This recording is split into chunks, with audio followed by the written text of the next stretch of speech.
all the filler words, uh, kind of words in it. And towards the end of the meeting, I'll report to the Toastmaster how, how the members did perform with the R counters. Thank you, Toastmaster. Thank you, Anish.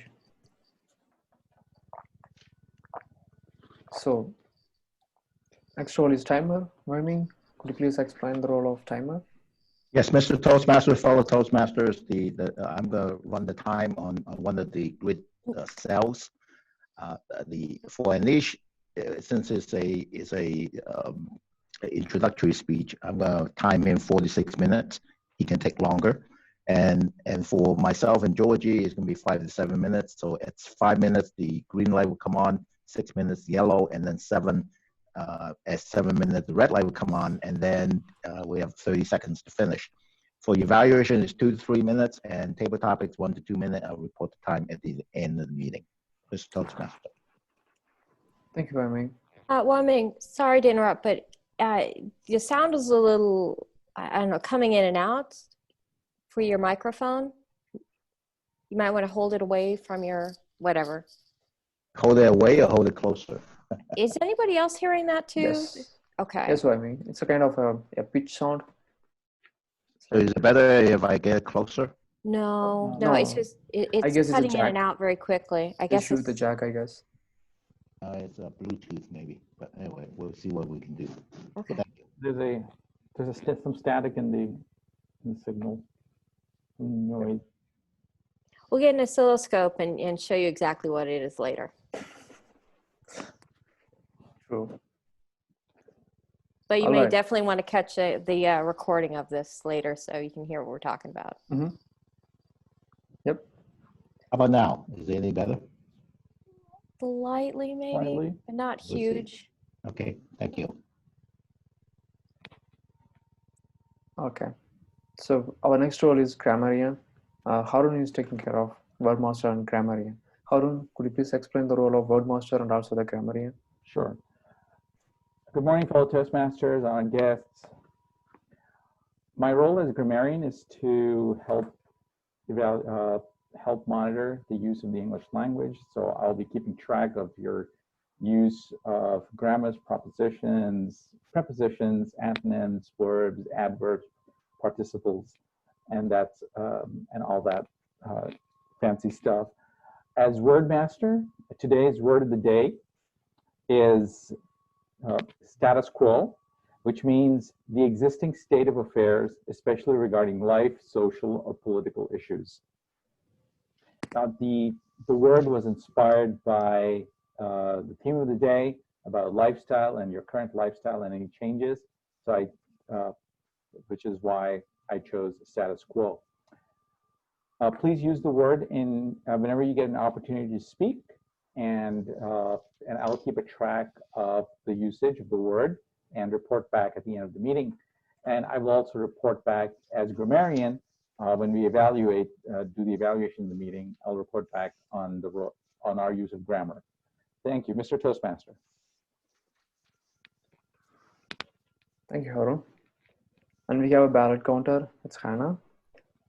Hannah, could you please explain the role of ballot counter? Good morning, Mr. Toastmaster of the day and fellow club members. I will be counting the ballots towards the end of the meeting. There will be a Google form link that will be in the chat, so please click the link to vote. We will tally up the votes and announce the winner for best speaker, best evaluator, and then if we have time for table topics, we'll have a best table topics master awarded for today. Thank you. Thank you, Hannah. And we have do we have a role for table topics master? I was supposed to be table topics today. Okay, yeah, Georgie will be the table topics master. Okay, I can check it. I don't see it in the sheet. Okay, we have video master, which is Harun. Harun, could you please explain the role of video master? Sure. Good morning, fellow Toastmasters and guests. As video master, my job is to record the proceedings of the meeting. At the end of the meeting, I'll be uploading the video to a private YouTube channel. I'll send out the link over WhatsApp or email as requested. And I will also, if you do not wish to be recorded, please let me know so that I can turn off the camera, and I will turn off the camera at that time. Thank you very much. Mr. Toastmaster. Thank you, Aaron. So without further ado, let's jump into today's speech. Our first speaker is Anish. Anish is our guest speaker. He'll be giving this first speech, and Anish will be evaluated by our first evaluator, Hannah. Over to Anish. Let's welcome. Thank you, Gautam. Good morning, everyone, again. Today I'm going to give my icebreaker speech. And before I start, my name is Anish, and I live in Sunnyvale. I was a little bit nervous last week what to talk in during my icebreaker speech, but I did some research, and based on my research, people are talking about their life events and all, and I was like, let's stick to the same, and before deviating. To start with myself, I'm kind of a commoner, kind of a common man. It's like nothing. There is nothing very special about me, but I'm a common guy, and um, I was born and born and brought up in a remote village in India. Um, it's a it's a very small village. The village it was there were only 500 members in the 500 families in the village. At max, thousand people live there in the village. All the village was totally surrounded by of farming land, and the even we used to have only limited power supply. There was not much power supply, like 24/7 or anything, and very less education. We only had up to elementary education in our village, and to get the high school or mid school or high school, we had to travel around 4 to 6 miles distance to get that to go there. Even to go there, um, there were limited transportation facilities. It's not like we had a complete good facilities all. Um, um, um, and one more thing about my family is we are a family of 5 members. My grandfather, my father, and my mother and me, and an younger brother. My grandfather, he was doing agriculture, farmer. He was farmer too. Uh, my father was he was veteran. He was working for Indian Army. He was an Indian Army veteran, and yeah, overall it was like a very beautiful village, and within the village we had a lot of family relatives and extended family members, and most everybody knows everyone pretty much. Like they can tell, it's not like a street.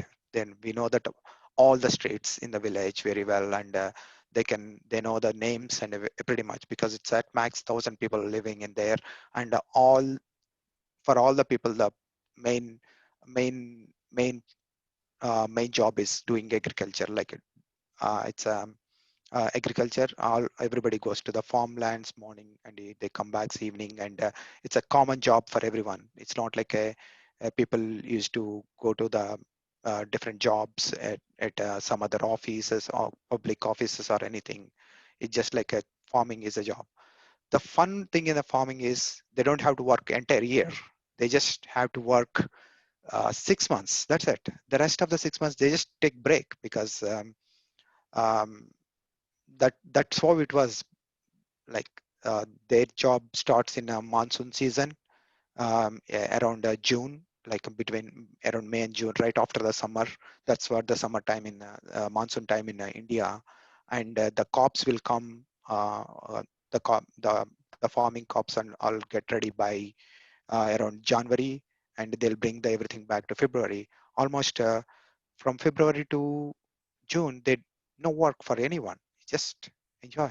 So, it's like 6 months off from the work, and during that time they'll try to, one thing they do is they'll see how to improve their other lifestyles, like building a better home, or increasing anything, something like that. That's how the village life was, and most of them were huts. There was no concrete buildings or anything. Of course, nowadays now all the huts are gone. It's a concrete buildings, and um, and a lot of the time we were cooking food in pots with putting fire under fire, like that. That was a lifestyle, and luckily we always had some good facilities for education, and for both me and myself, for me and my younger brother. um, and yeah, I did complete very comfortably, and I loved my childhood. Those days, everybody loves their childhood. Those days never comes back.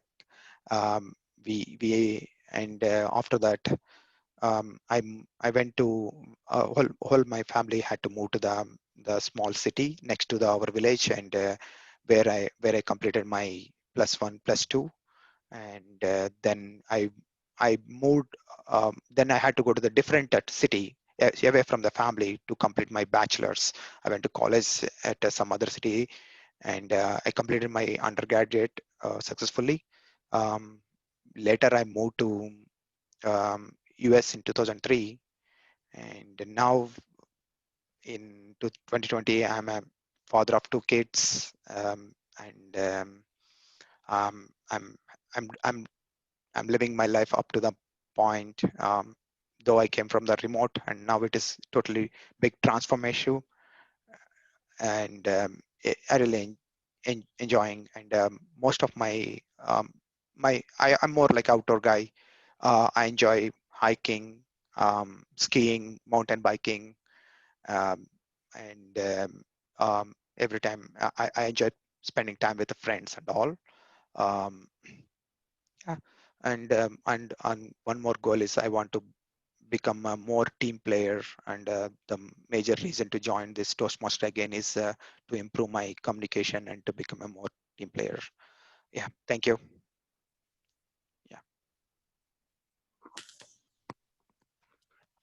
Thank you, Anish.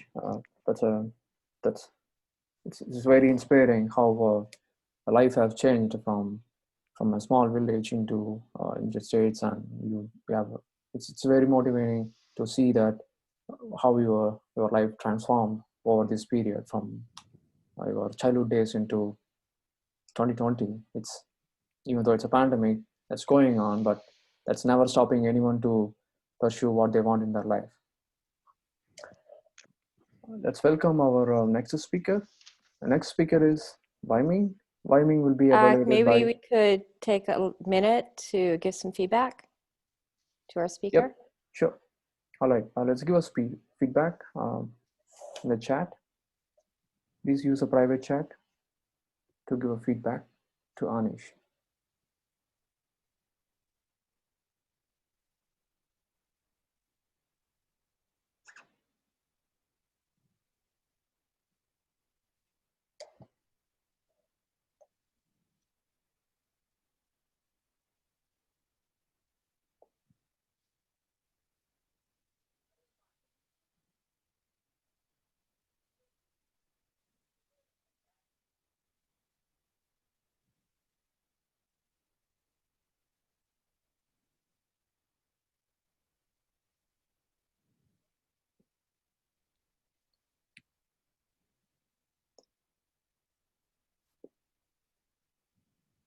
Okay, let's move on to our next speaker. Next speaker is Vaiming. Vaiming has been a fabulous, most inspiring speaker, come up with real life stories during his speech. Speech will always give us a motivation on different perspective of life, not only professional, including personal life. Sometimes monk story, sometimes real life business people story. Let's welcome Vaimi. Let's see what story he has for us now. You are in mute, Vaimi.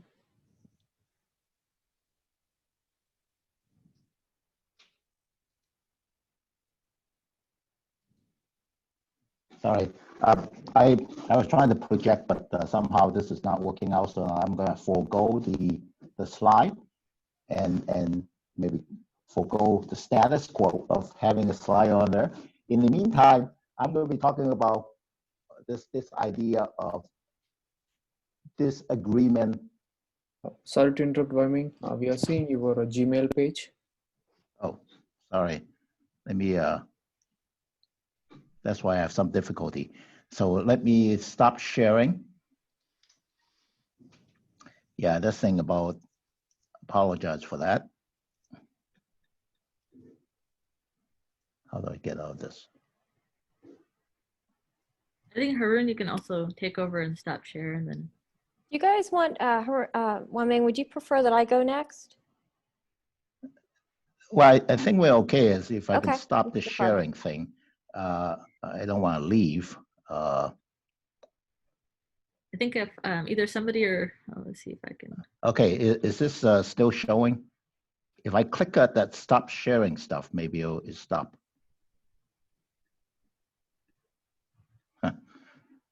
Huh. In any case, are you still seeing this share screen? Yes. Well, I want to move forward if that's okay. Sure. You can still see me with the grid. I'm going to talk about this idea of a disagreement hierarchy. It was and I'm going to talk about that relative to how we deal with it in regular life, especially dealing with people with more power than us, and then some of the consequences. So those are the three things I'm going to talk about. So let's talk about this idea of disagreement hierarchy. It was published by this guy named Paul Graham, who's a fairly famous guy. He started Y Combinator, among other things.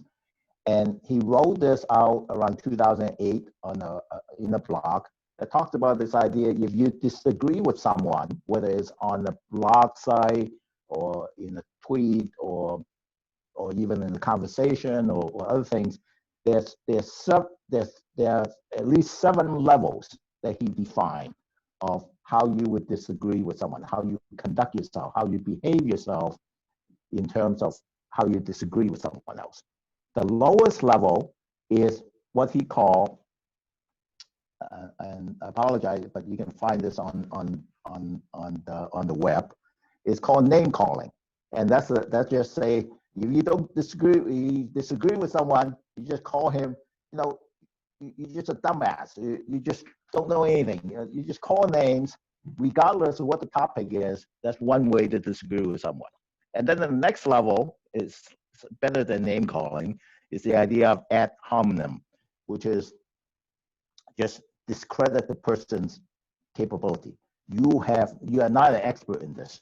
How can you make this argument? And then the next level up is something called responding tone, so that you just say the way you describe this, you're just wrong in the way you describe it. You know, it's just the tone is wrong.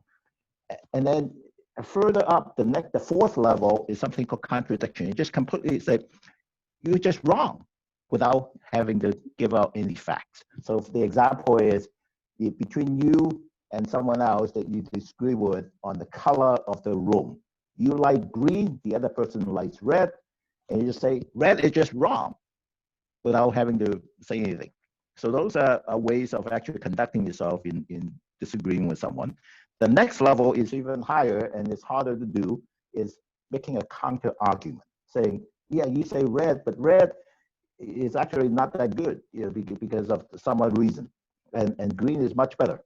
And then so that's just a way of describing. You can just say green is better than red because green is greener, as it represents money, whereas red it represents hell or something. So that's a counter argument. The next level up, and the next 2 levels are the ones that actually when you bring in facts. Yeah. So the 6th level is something called refutation, where essentially you're saying you discover something that the other person is saying that is wrong. So you say you said this wrong, therefore it's wrong. And then the final level is we actually say something that's really factual based on some study, whatever, that would say that you are better than you have a better argument than the other person. Now, in everyday life, we don't naturally have to do we have difficulty using this hierarchy because a lot of the times we're dealing with people who have either more power than us or less power than us. And in the case of the president, the current president of the United States, he has a lot more power. So people with more power, like your boss or like the president or the police than you are, can use the lower level better. That's the way it goes. So that's one of the consequence of this. Now, at the same time, so let's talk about the consequence. I'm running out of time, so I'm going to skip to the consequence. If you disagree with someone and the other person has more power than you, like your boss has more power than you disagree with your boss all the time, it's not likely you're going to get promoted. You might even get fired. Or in subtle ways, you don't get the next big project, things like that. Or if your spouse or your significant other, you disagree with that person a lot, you're gonna have a hard time in general. So those are the consequences when we deal with people dynamics when you have a lot of disagreement. So I just want to summarize. I just briefly talk about this idea of a disagreement architecture produced by Paul Graham, and then how that conflicts with regular life when you deal with people with different level of power compared to you, and then the consequences of having some disagreement, especially with people with power. So that's the talk. Mr. Toastmaster. Thank you, Wai-Ming, for sharing an insightful speech about the idea of different levels of disagreements. Let's give a 1 minute feedback in a private chat to Wai-Ming. In the meantime, I still need to figure out how to stop sharing. Yeah, because I'm going to want to share. So I think if you share, it should take over. really? Yeah. Okay, I'll give it a try. I'll take over, but it went back to the screen.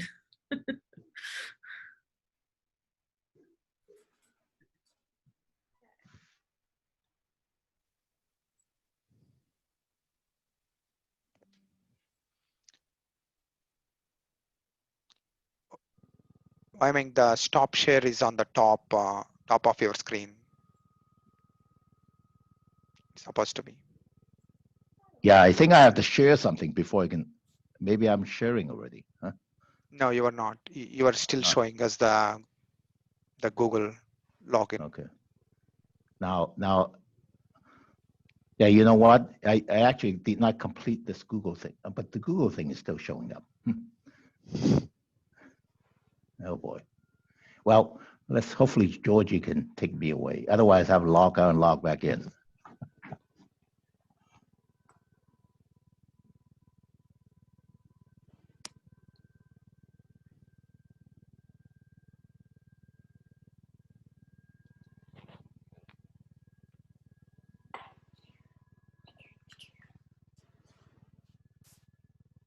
Okay. So our next speaker is Georgie.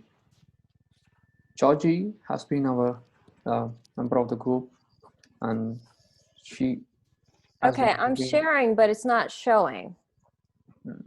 I'm still seeing Wai-Ming's page. Okay, hold on a second. Let me just stop participants. Okay, can you see it now? Yes, I can see it now. Okay. Okay. So Great. apologies for the technical glitches. Let's welcome Georgie without further ado on our topic, your financial life. Today we're going to continue talking about our finances, and specifically we're going to look at something that's taking place currently, which is Tesla will be joining the S&P 500 this month. So for everyone, just to remind everybody, because most people have heard it, the S&P 500 is considered almost synonymous with the US stock market. What it is a index of stock that was created by the S&P Global Company. It was created in 1957. Okay, 1957. And the concept is that this company has created quite a few different indices, not just this one, but this is one of its more popular ones. Like I said, it is considered synonymous with the US stock market. You'll see the chart at the bottom of the screen shows that the S&P 500 in blue kind of matches up with about 83% of the stock trading inside of the US market. There are other indices from the S&P and from others that may or may not track a little bit better, but as I said, it has become synonymous with the US stock market. So synonymous that over $11 trillion is indexed or benchmarked to this one indice. Now, there are $4.6 trillion that are completely tied to matching the S&P 500 through passive mutual funds. The S&P 500 does not consist of the top 500 biggest companies. It consists instead of leading companies in leading industries. It started, like I said, back in 1957. Of those original companies, only 69 of them are still in the indice today, and they include companies, for example, like AT&T. Now, even though there are 500 companies, doesn't mean that there are 500 stocks. Some companies, like Google, have multiple shares, so they actually are 505 stocks currently trading the S&P 500 index. Now, when you're trying to figure out exactly what's going on with the S&P 500, you need to remember it's what's called a float-adjusted market cap weighted index. What that means, we'll just break it down in different pieces. Float adjusted. Float is the shares that are actively able to be traded in the stock market. A company will issue quite a few shares, but they may not put all of them out so they're available to be traded. The ones that are able to be traded are called the float shares. Now, to figure out, for instance, how much of the indice you're actually going to be dealing with, for example, a single stock like Tesla, you would use the calculation that you see on the screen in front of you, which is you would sum the price and the contribution of all of the individual stock shares out there. You would start with the price of the stock and the number of float shares that are available. And then you'd sum it up all, in this case, over 505 different stocks. Then you would divide it by this divisor value. Now, the divisor value itself does change over time, and the easiest way to calculate it is just to use the one that the S&P 500 has put together themselves. You'll see that this chart here shows how it's changed a bit over time. It's usually been around somewhere 8,000 to 9,000. Currently, it's sitting around 8,200 or so. Like I said, easiest just to get this from the S&P 500 themselves. Yes, sorry, the S&P corporation itself. Once you've done that, then you have to, as I said, figure out how everything is going to fit together in the indices. Now, Tesla is going to be a little unusual in it being added to the index. It became eligible to join back in July, but they only announced in November that it was going to be added, which was a little bit of a disappointment for people who were holding the stock. They had hoped that there would be an announcement back in July. That didn't happen. But now it is happening, and it will officially be added to the index on December 21st. There's a slight teeny little problem there. As I said, 500 different companies, they are going to add Tesla to the index, but that means another company will be removed. They have not yet announced which company will be removed, which is itself a little unusual. Usually when they say they're going to add a stock, add a company, they announce which company will be leaving. They haven't done that yet. Supposedly they will do that on December 11th, but we'll see how it happens. Now, the other issue, the bigger issue in some ways, Tesla is a big company. I mean, its market cap is pretty huge already.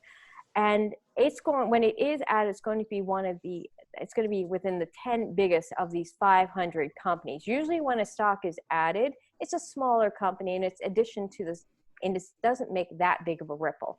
Tesla being so large, however, it does. And as you can also see from this chart here, Tesla's stock price varies quite a bit. So I'm not sure the S&P 500 kind of wanted to include Tesla in some ways because it is such a volatile, big stock. But it did become eligible, as I said. It had most of the requirements. The one thing that it didn't have was it wasn't profitable until just recently. In this case, it became profitable just within the last 5 quarters or so. As you can see from this chart here showing the financial performance, the yellow indicates profitability. And like I said, it only became profitable for the last year, last quarter. As I said, though, they were a little reluctant to include it because once, as you can see from this chart here, Tesla is pretty massive compared to even things like Facebook or Berkshire Hathaway, other companies that are in the S&P 500. Even when those big companies joined, it still wasn't near the size of Tesla, which you can see is at the bottom dark blue line there. And when it is added, now we have all of these funds and indices that now need to start trading or in Tesla shares. In the case of passive funds, like for example, some of the Vanguard ones, there's $4.6 trillion in those overall in those funds. They are going to need to buy around $51 billion worth of Tesla, which kind of amounts to somewhere between 85 and 90 million shares. The active funds may or may not decide to buy Tesla. It's kind of what they want to do. They might also use what's called derivatives, so they don't technically need to buy the shares, and yet they'll still get the same ups and downs with the stock. But if they were, in theory, to buy enough Tesla to match up with what they're doing with respect to S&P 500 index, that could be almost like 130 million shares of Tesla stock. All added together, in theory, about 20% of Tesla's float might be trading hands within the next few days or so. So the question then becomes, should you buy this? For an index, the question also is, when should they buy it? They know that this is going to happen. Should they buy it now or should they wait till later when it's officially added? Part of the issue is tracking error. If you have a fund that is indexed to one of these indices, how closely does it follow that index? Is it off by a few days? Is it leading, lagging? The funds try to track as closely as possible, but they don't actually have to. Also, unusually, the S&P 500, S&P company asked the index traded funds and these funds, how do you want us to add Tesla? Usually a stock is added, a company is added one time at one fixed point in time. In the case of Tesla, they actually floated the idea, would you like us to add it in maybe 2 batches? The companies were polled, they came back and said, no, we want you to add it just 1 point on Monday. So they'll be doing that on Monday. But it is a question, can you maybe make some money by just trading what might be a big pop in the stock? This gentleman here, David Blitzer, did a little bit of he's formerly worked at the S&P 500 as the chairman of these indices, and looked at example doing that in 2015 with some of the shares that were added into the S&P 500. His return on capital only turned out to be about 1.7%. This is not me giving you financial advice about what you should or should not buy. One thing we've learned, Tesla is not a normal stock. So I will leave it to your discretion what you're going to do. Thank you. Okay. Thank you, Georgie. Let's take a 1 minute time to give a feedback to Georgie.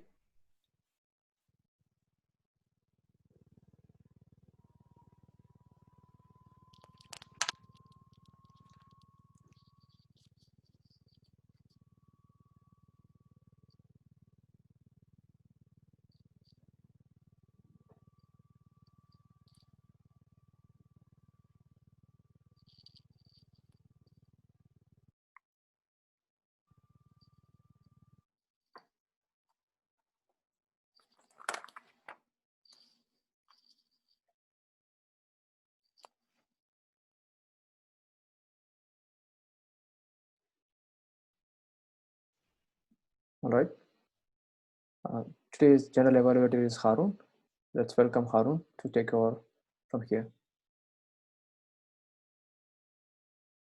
Harun, you are in mute.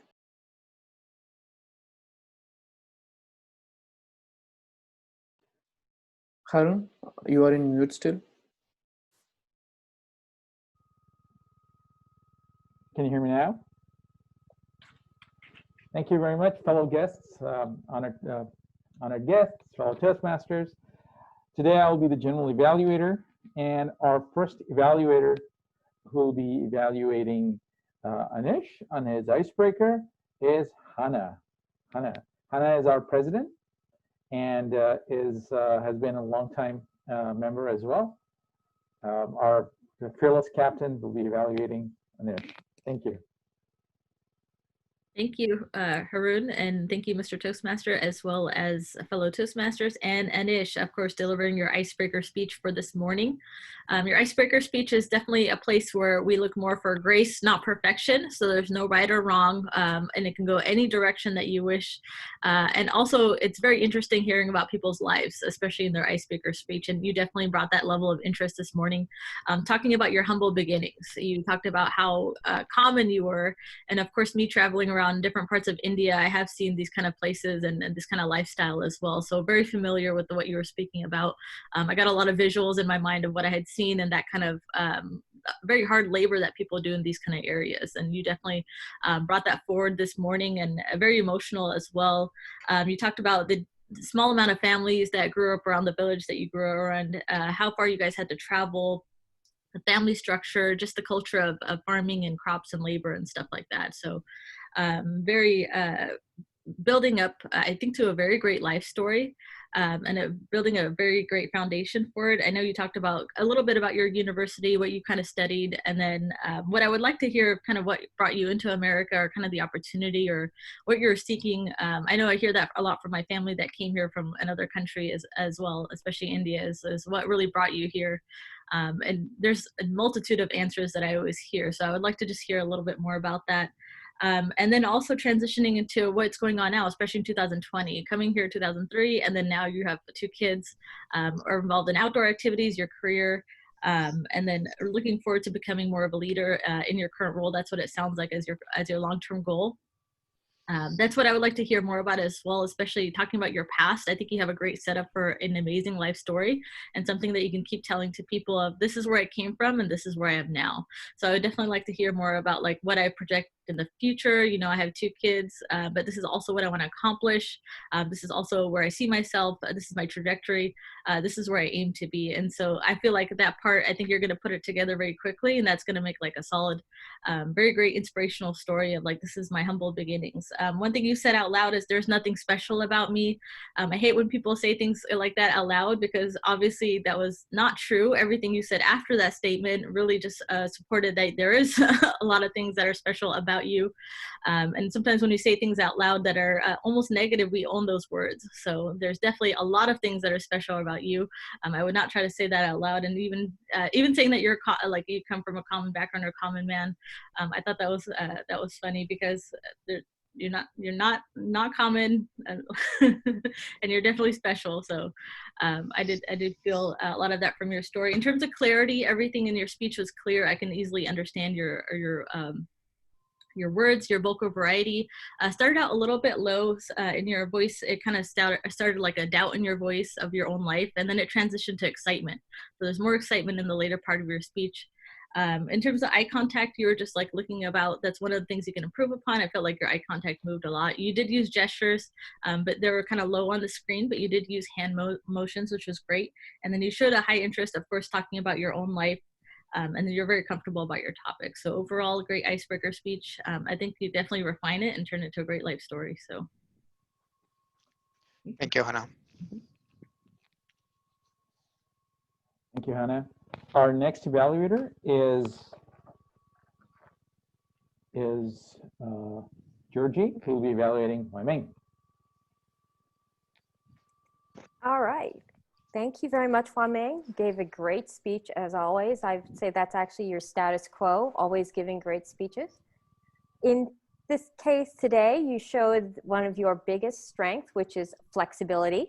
We all have to figure out what to do when things aren't going our way with respect to the technology and when everything else falls apart. And once again, You showed that you have the highest caliber of speaking capabilities because you totally own that speech, even though, you know, just about everything that could have gone wrong went wrong. Let's see. So you were talking about the disagreement hierarchy. And the way you started your speech was you said, this is what I'm going to talk about, and these are the points I'm going to go through, basically. So you told us in advance what you were going to do. You also closed your speech by mimicking that, by calling back to it and telling us what you just told us and some of the different points associated with that. That's a very common way to give a speech, and it's a very clear and structured way so people can understand what you're talking about and understand the points they should have gotten from the speech, which in this case, you succeeded. I got exactly what you're looking for. You started off by talking about the disagreement hierarchy, starting from 1 through 7, which was name calling ad hominem, responding to tone, contradiction, concrete argument, reputation, and factual studies. And it was great. And like I said, I can easily see all that pictured in my mind. I can understand why you would prefer to have done this using your slides, would have made a more visual thing, but you did a great job with pulling it together regardless. You even use excellent hand gestures when you were talking about, for example, the different 7 levels. You actually use your hands to indicate different levels you were talking about. The only thing and you also mentioned how at the very end, you brought your speech in for timing purposes, and you focused on what you thought were the high points for the speech, which was the very end. You talked about the different power dynamics between people, how that can affect them. And also you talked about how you need to be kind of cautious in dealing with people who are maybe a higher social status with respect to some of their maybe poor ways of having disagreements with people that they think of as not quite at their social status, and how that might lead to punishments in the future for these people. I thought that you were bringing in the concept of the examples you used were excellent, and you brought in the concept of real life, which, as I said, we had a bit of real life today with things not quite working out with the technology, so we can certainly all understand how that came together. And once again, you gave a really great speech. The only things I would say is maybe practicing maybe you've got a new setup, you need to kind of figure out what's going on with it. Like I said, the audio is a little off and you're having a little issue with the video. So maybe you could even ping one of us to do an informal meeting with you later on. We can just verify everything's set up correctly. Other than that, great job, and looking forward to the next speech. Thank you. Okay. And our next evaluator is Wai Ming, who will be evaluating Georgie. Thank you, Mr. General Evaluator, fellow Toastmaster, and Georgie. That was a great speech on the S&P 500 and the impact of Tesla going into the S&P 500. So that's a good speech, and you provided a lot of great detail, especially explaining what the S&P 500 is.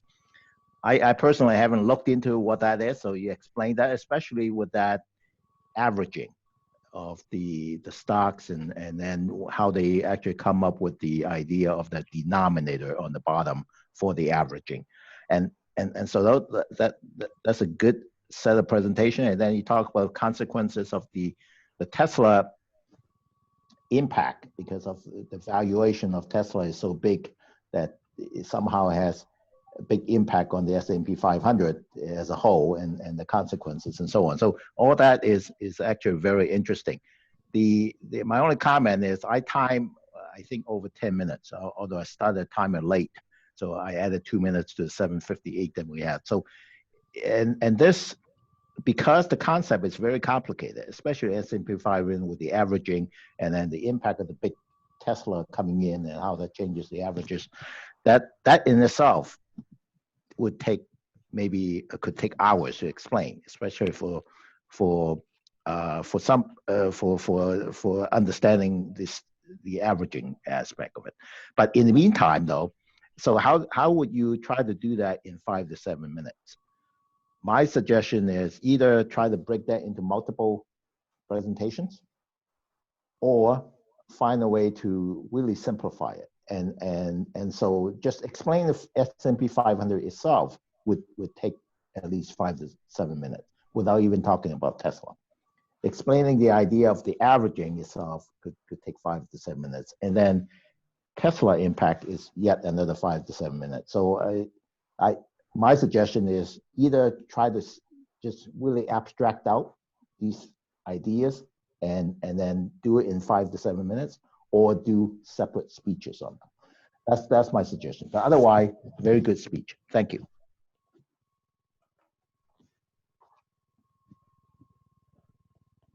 At this point, I'm going to turn it over back to our table topics, I believe. Am I correct on this one?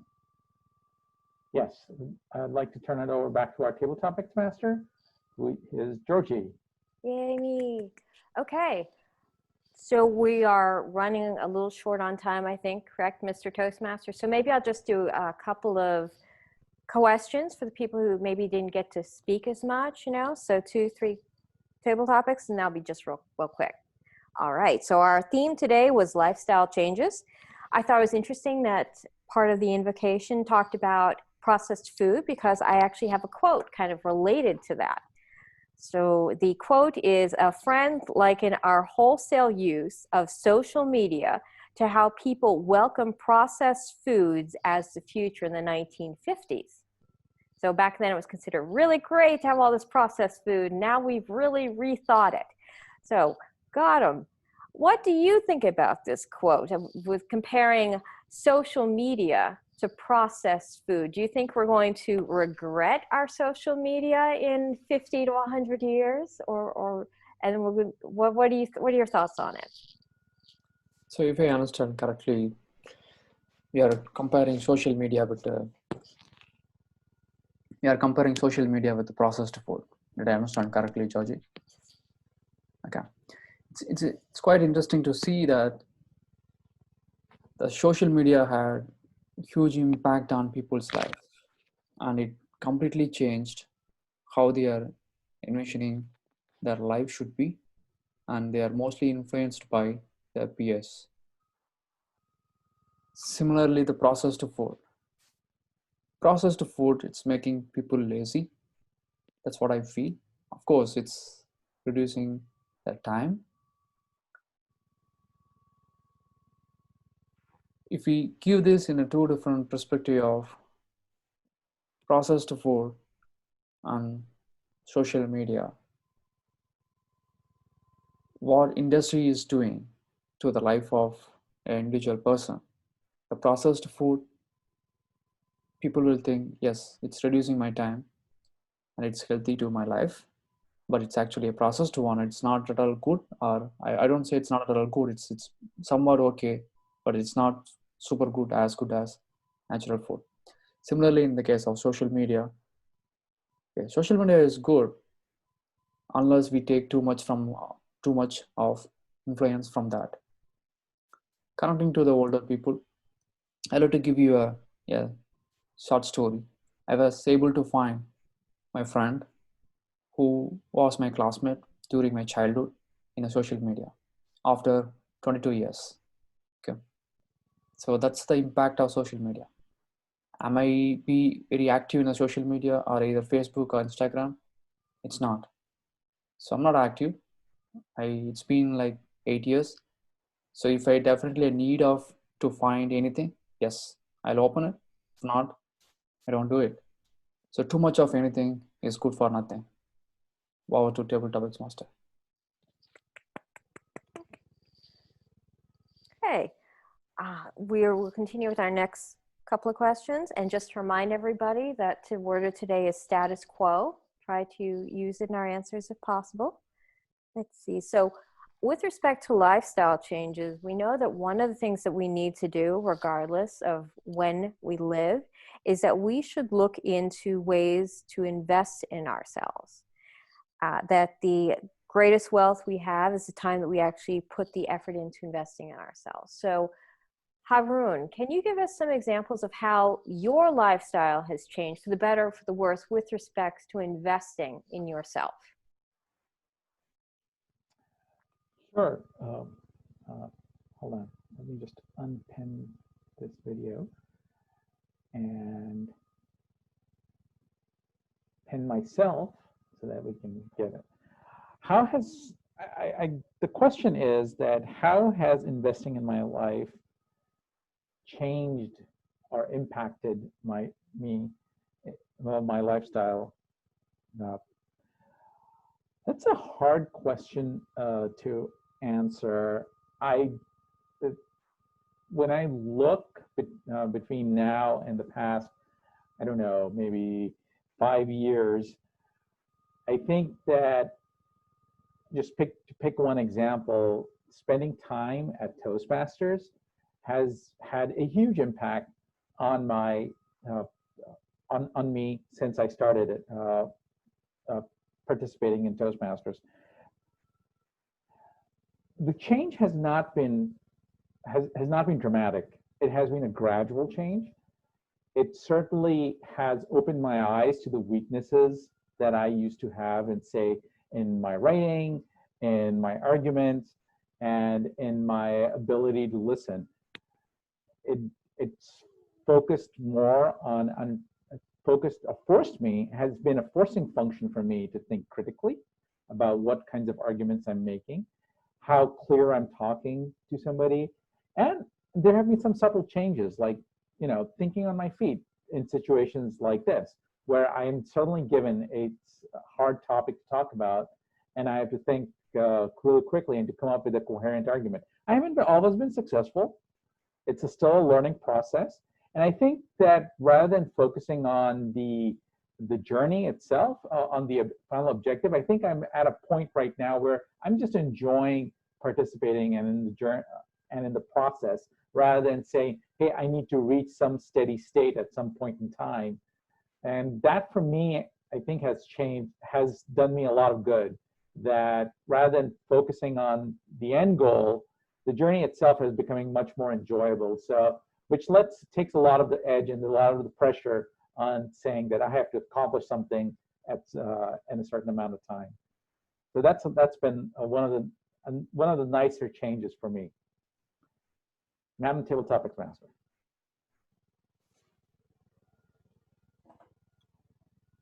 Question for our table topics today to Hannah.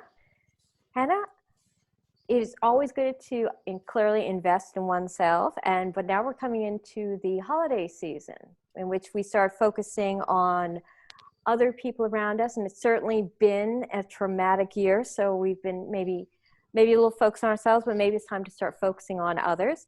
So can you give us some examples of how focusing on other people has been a lifestyle change for you, has contributed to changes in your life? Thank you, Madam Table Topics Master. And yes, I was historically one of those people that would go to Walgreens and CVS last minute the day before Christmas and buy gifts, and or Target, and one of those places where I was a terrible gift giver. I never put much thought into what I would give people. And this year I actually got all my holiday shopping done before Thanksgiving. The power of buying everything online, and or also keeping track of what people like, and then I made a list well in advance of stuff I would buy them. So I actually got my holiday shopping done, which is the first time ever in my lifetime before Thanksgiving.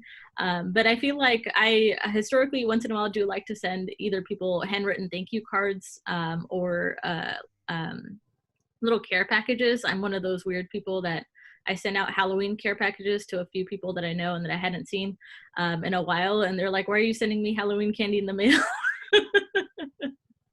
But some people really liked it. I sent some high chews out and people really like high chews. And then don't tell anybody, but I also sent the little alcoholic candy out to people that like the tequila candy.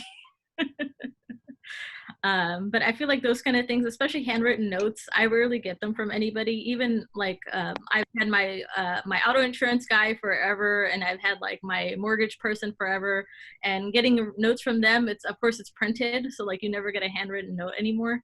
Even people that you do business with. So I feel like that's a big thing that not many people do. And even like letters in general, like snail mail is what they used to say. So like getting snail mail from people, I feel like is throughout the pandemic has been like a good touch. So if you can do that, even picking up, calling people on the phone. I know we text a lot or see people on social media. We talked about social media, but it's rare that you get a phone call and you're like wondering why somebody called you. So those kind of touches definitely make an extra effort in relationships.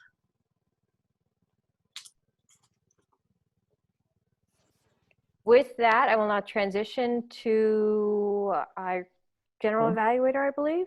Yep. Thank you. Thank you, Madam Table Toastmaster, honored guests, fellow Toastmasters. I'm going to be doing the general evaluation for this meeting. We had a great turnout. First of all, I'd like to thank Anish for his icebreaker. What I really appreciated about your speech was the visual picture that you drew with your words. I thought that you had, I could get how much you were attached and how you relish the memories of your childhood.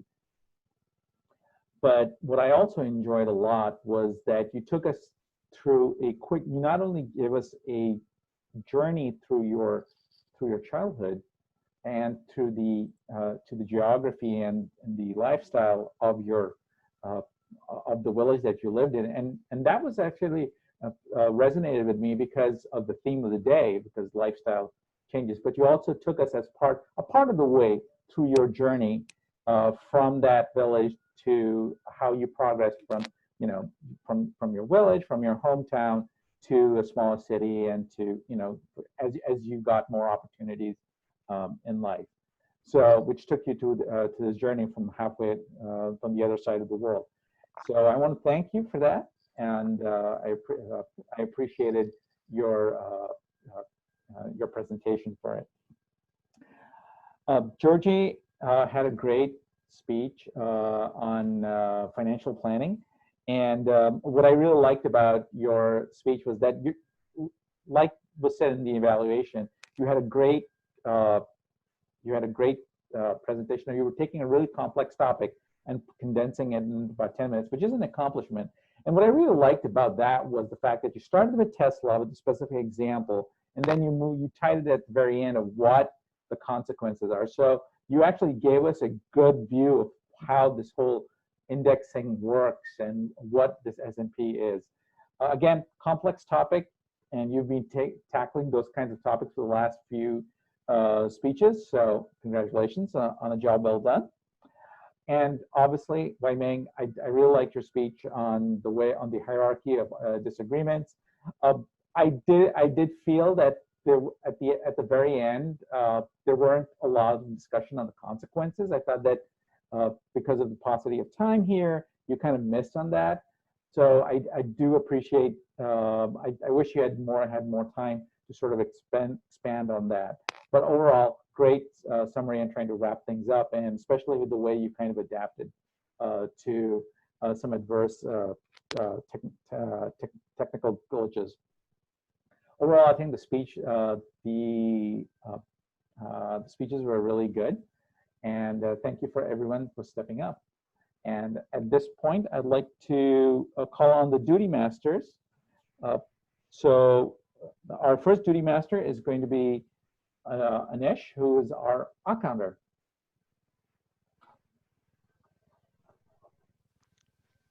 Thank you, Toastmaster.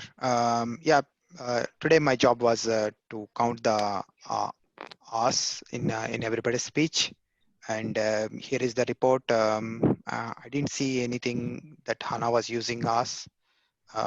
Harun used 4 times, but most of the time there was a pause during that time you're using R. Gautam used it once. Wai Ming, I saw in your speech it's 3 times, and Georgie, most of the time you did really good, and only once I think you used. Thank you, Toastmaster. Next, I'd like to call on the, I'll do the grammarian report since I was the grammarian.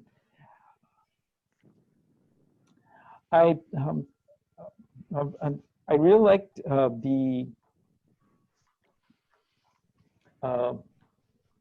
I didn't really see any grammatical problems here. I did see some interesting usage of words. One was the power level differences that the statement that Wai Ming used. And Hannah's usage when she was evaluating Anish was about the culture of family traditions.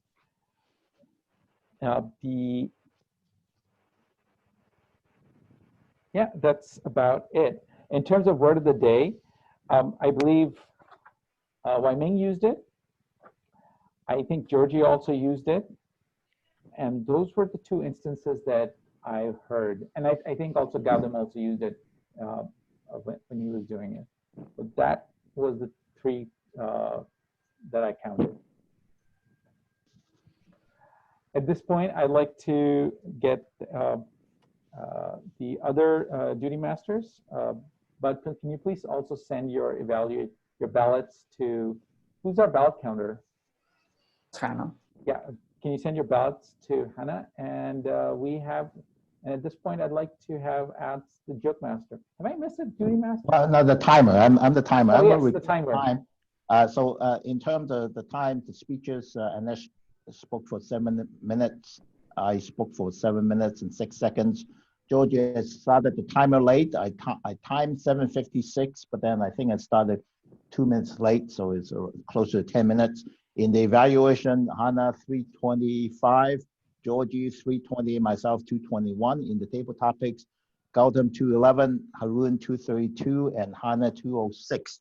But one thing I won't be able to do, the joke. I do have a joke, but I have to actually run to a meeting at 8:30, so I'm going to actually leave.